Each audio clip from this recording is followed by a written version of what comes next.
다음 중 물리적인 종자 소독 방법이 아닌 것은 물리적인 방법이 아닌 거예요. 냉수 온탕치법, 종자를 소독할 때 냉수와 더운 물을 교대로 해가면서 종자를 불려가면서 이렇게 병균을 억제하는 거. 이거는 물리적인 방법입니다. 건열 처리, 건풍을 갖다가 아니면 열을 갖다가 이용하는 온탕치법, 전부 다 물리적인 방법이지만은 분위 처리는 뭐냐? 종자 씨앗을 거기 표면에 묻어 있는 병균을 없애기 위해서 가루 농약이 있습니다. 가루 농약을 버무려 가지고 일정 기간 놔두게 되면은 그게 방제가 됩니다. 이와 같은 것은 화학적인 분위 처리, 이거는 물리적인 방법이 아니고 우리 유기농업에서 써서는 안 됩니다. 합성 농약을 유기농업에서 써서는 절대 안 되겠죠. 그래서 유기농업 인증을 받으려면은 물리적인 방법에 의해서 종자를 소독을 해야 됩니다. 47번. 품종 태화 원인의 세 가지 분류를 할 때 해당되지 않는 것은 어떤 품종을 계속해서 연년이 계속해서 재배를 하다 보면은 수량이 떨어진다든가 품질의 균일도가 떨어진다든가 그래서 점점점 더 나빠집니다. 그래서 이와 같은 원인은 유전적인 태화, 그 다음에 생리적인 태화, 그 다음에 병리적인 태화, 유전, 생리, 병리 그 세 가지가 3대 태화 원인입니다. 하지만은 영양적인 태화는 이건 해당이 안 됩니다. 유기축산에서 올바른 동물 관리 방법과 거리가 먼 것은 유기축산에서 잘못된 거, 그것을 갖다 고르라는 얘기입니다.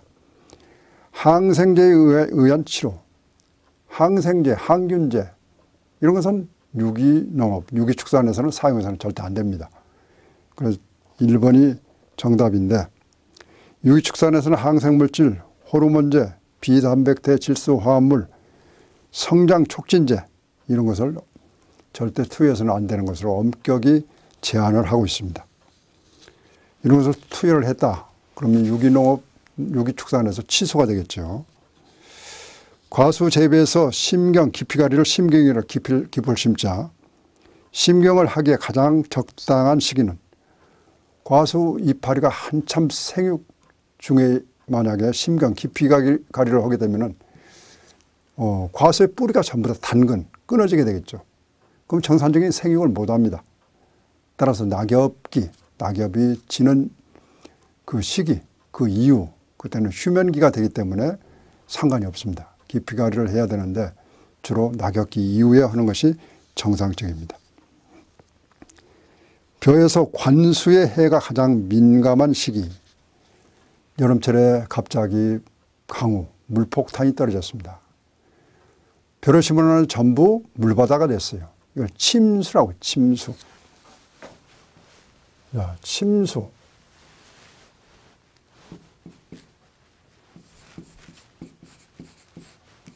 침수. 관수. 이거 침수. 관수. 자, 물폭탄이 떨어져서 벼도 숨을 쉬어야 됩니다.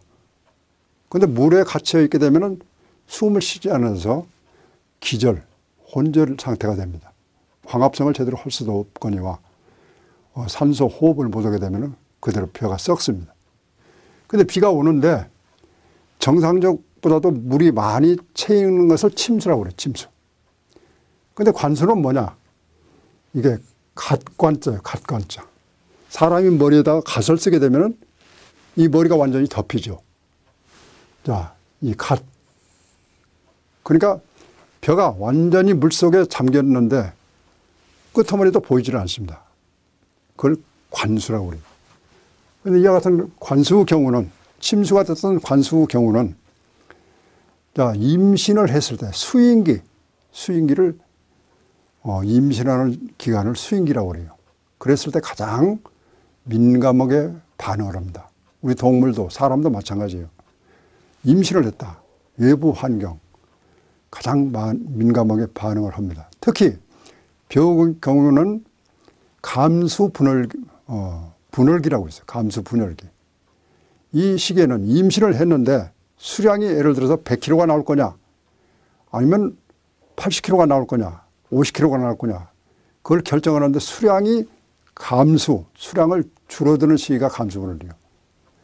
이삭 폐기 15일 전부터 감수분할기에 해당이 됩니다.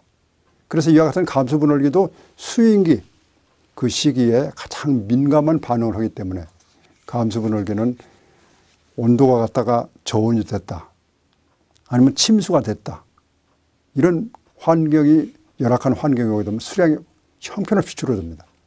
그래서 수인기는 관리를 잘해야 된다.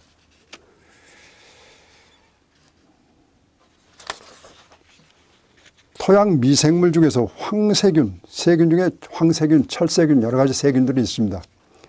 그 황세균은 강산성을 좋아합니다. pH 산도가 2 내지 4에서 활성화가 돼요. 활성화. 그 황세균의 최적정 pH는 pH 2 내지 4. 일반적인 다른 세균, 그다음에 병균, 여러 가지 미생물은 약산성 내지는 어떤 경우는 알칼리성을 좋아하는 그런 세균도 있습니다. 작물의 생육에 가장 적합하다고 생각되는 토양 구조는 판상 구조는 뭐냐? 토양이 판자판을 깔아놓은 것처럼 널쩍한 거. 그건 작물 뿌리가 제대로 침투가 안 되겠죠. 제대로 지하로 내려가지는 못합니다. 그 다음에 주상구조. 주상구조는 뭐냐? 세력축이 토양의 입자가 밑으로 축이 가로축보다도 길어. 기둥처럼 이렇게 되어 있는 것을 주상구조라고 그러고 괴상구조. 가로 세로가 서로 비슷한 그 가장 이상적인 것은 유기물이 많은 토양에서 주로 입상구조. 토양 입단화를 조성한다. 좋은 토양으로 호달 조직, 그 다음에 나달 조직이 여러 가지로 서로 어우러져 있는 거, 그걸 작물들이 좋아합니다. 그걸 입단 형성이라고 얘기를 합니다. 입상 구조가 작물 생육의 가장 이상적인 토양 구조라고 할 수 있습니다.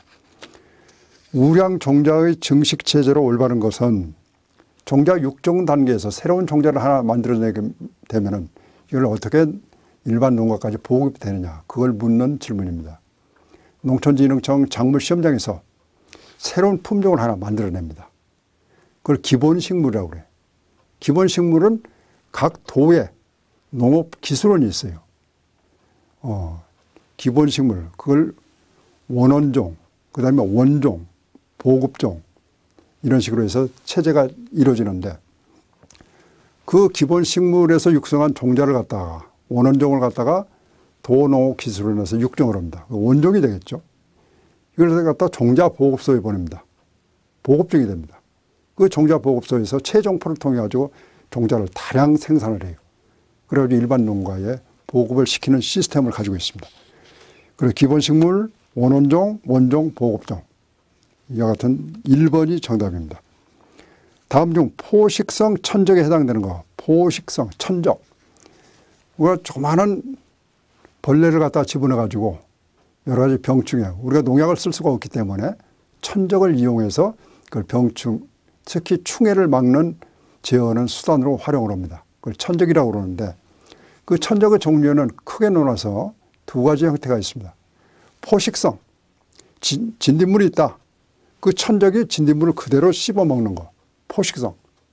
그 다음에 기생성이라는 그런 천적이 있어요. 기생성에 해당되는 것은 그 진딧물의 아래다가 구멍을 뚫어가지고 침을 놔가지고 그 속에다가 천적의 알을 갖다가 놨습니다.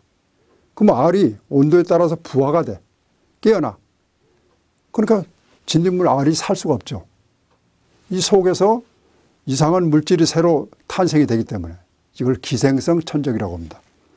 그래서 기생성 천적, 여기 보면은 포식성 천적은 무당벌레, 칠레 이리응애, 사막 이리응애, 응애 혹파리, 칠성 풀잠자리, 진디 혹파리 이런 것은 주로 포식성, 이 턱을 이용해서 입을 이용해서 그대로 잡아먹는 거고, 기생성 천적은 진디벌, 콜레마니 진디벌, 그 다음에 온실가루이 전벌, 지중해 이리응애, 담배, 장림, 노린재, 굴파리, 전볼 이런 것들은 주로 기생성 천적에 해당이 되는 것입니다. 그래서 이런 것도 시험 문제에 자주 출제가 됩니다. 다음 중 작물의 습해, 비가 온다든가 지하에서 땅속에서 찬물이 올라온다든가 수록론이 이런 경우를 냉수 용출답이라고 얘기를 합니다. 그래서 이와 같은 습해 대책으로서 틀린 것은 습답에 휴립 재배를 한다. 이랑을 만들어 가지고 물이 빠지게 이렇게 만든다. 객토나 심경을 한다. 객토로 해서 습답에다가 다른 흙을 넣어줘서 개량하는 방법이죠. 그 다음에 내습성, 습기에 강한 작물을 재배한다. 전부 다 해당이 되지만은 3번에 보면 생볏짚을 심어온다. 생볏짚이 습답에서 발효가 되면서 거기서 작물이 피해를 주는 유해 가스가 올라옵니다. 그래서 생즙을 습답에 집어넣어 주는 것은 개량 방법이 좋지가 못하겠죠. 경운의 필요성에 대한 설명으로 틀린 것은 경운, 밭갈이, 논갈이, 잡초 발생을 억제를 하죠. 토양 물리성을 개선하죠. 토양이 단단했던 것을 부드럽게 해주는 물리성 개선. 비료 농약 시용 효과가 더 높아지죠. 밑에 잠겨있던 비료 기운이 위로 작물이 뿌리로 이동을 하기 때문에. 그렇다면 해충 발생이 증가하는 것이 아니라 심경, 깊이가리를 해주고 바리가리를 해주게 되면 해충 발생이 억제가 됩니다. 정답은 2번. 포장 동화 능력을 지배하는 요인으로서 올바르게 배열된 것은 동화 능력, 광합성, 탄소 동화 작용을 계산을 할 때 작물별로 그 세 가지가 중요한 요인이 있습니다. 첫째, 가장 적당한 이파리의 면적이 얼마냐. 최적연 면적, 그 적연 면적에다가 수광 능률, 몇 프로를 햇볕을 받아들이냐. 탄소 동화 작용을 해야 되기 때문에 수광 능률, 그 다음에 평균 동화 능력, 동화량이 얼마나 이루어지냐. 그것을 세 가지를 곱해서 최적연 면적, 그 다음에 수광 능률, 그 다음에 평균 동화 능력, 그걸 곱해서 포장 동화 능력을 작물별로 계산을 하는 겁니다. 논토양에서 탈질 작용이 가장 빠르게 일어날 수 있는 질소 형태는 탈질. 질소가 논에 주게 되면 NO3, 질산태 질소, 그것이 N2O, 화학적인 변환 단계가 있습니다. NO, 이 N2가 되면은 이게 질소 가스로 해서 공중으로 날아가요. 이걸 탈질, 질소를 잃어버리는 것이 탈질 작용이에요. 그래서 이 질산태 질소, NO3가 질산태 질소예요. 질산태 질소를 주게 되면은 이 질소 속에 N이 들어있기 때문에 바로 탈질 작용을 받아서 질소를 많이 잃어버리는, 손실을 하는 이런 결과가 있습니다. 그래서 이거는 질산태 질소를 논에 주게 되면 안 돼요. 그래서 논의 경우는 암모니아태, NH4라는 암모니아태, 이 질소를 토양 전층 시비를 해야 돼. 이걸 뿌려주고 이걸 뒤엎어줘야 돼. 그러면 비료가, 암모니아태 질소가 토양 속에 들어가지고 탈질 작용을 훨씬 억제가 됩니다. 그래서 질산태 질소, 이 경우는 논에 주게 되면 바로 탈질 현상이 일어난다. 다음 중 우리나라 밭토양의 특징과 거리가 먼 것은 밭토양은 인산의 불용화가 논토양보다도 심하지 않아 인산 유해도가 높다가 아니고, 자, 밭토양은 논토양에 비해서 인산의 불용화가 심합니다. 불용화.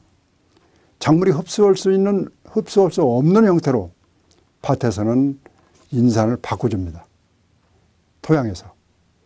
그래서 밭의 경우는 논보다도 인산질 비료를 더 많이 줘야 돼요. 그래야 정상적으로 작물이 자랄 수가 있습니다. 그래서 밭의 경우는 논토양보다도 불용화가 심하지 않은 것이 아니라 심하게 일어나는 것이 우리 논밭 토양의 차이점입니다. 마지막 문제가 되겠습니다. 다음 식물 중 수중에서 물속에서 발하지 못하는 종자는 뭐냐? 대부분의 종자가 물속에서 잘 발하, 싹이 나오질 않죠. 수중 발하가 잘 되는 것은 벼라든가 상추, 당근, 그 다음에 샐러리, 티머시, 페추니아라는 꽃이 있어요. 이런 것은 수중에서 발하가 비교적 잘 되지만은 기타 콩, 밀, 수수, 옥수수, 기리, 메밀, 무, 양배추, 고추, 가지, 호박, 파 이런 것은 수중에서 발화가 잘 안 됩니다. 그래서 여기 정답은 가지가 되겠죠. 상추, 당근, 샐러리 이런 것은 수중에서 발화가 잘 되지만은 여기에 가지, 그 다음에 호박, 파, 고추, 양배추, 무, 메밀, 귀리, 옥수수, 수수, 콩, 밀 이런 것들은 수중에서 발화가 잘 되질 않습니다. 여기에 60문제, 이 문제를 여러분과 같이 공부를 해봤습니다. 끊임없는 도전 속에 여러분의 합격의 영광이 있을 겁니다. 좋은 결과 있기를 다시 한번 기대하면서 2020년도 출제됐던 필기시험 문제 그거를 재구성을 해서 여러분과 함께 살펴봤습니다. 고맙습니다.